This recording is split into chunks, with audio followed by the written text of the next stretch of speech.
一阵咳嗽，56岁的吴阿姨竟吐出掉20厘米的活蛔虫。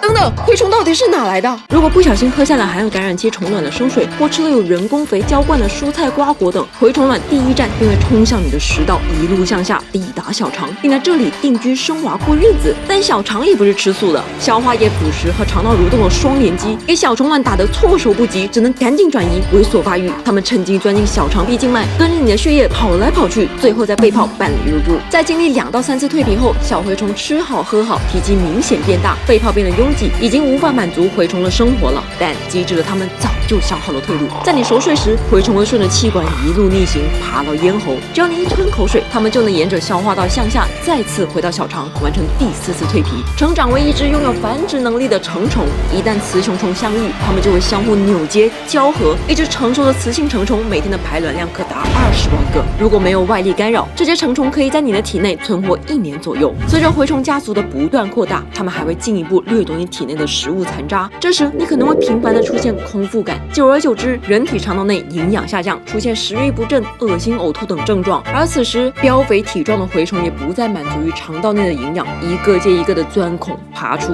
如果它们刚好钻去了大肠，那么恭喜你，往马桶上一坐，也许就万事大吉了。而一旦它们闯入盲肠、胆管、肝脏等器官，轻则诱发胆结石、肠梗阻，重则可能造成腹膜炎和败血症，甚至引发生命危险。很多人可能不知道，90年代我国曾是蛔虫感染最严重的国家之一，据说每10个人中就有8、9个肚子里都有虫。80、90的朋友们，还记得我们吃过的宝塔糖吗？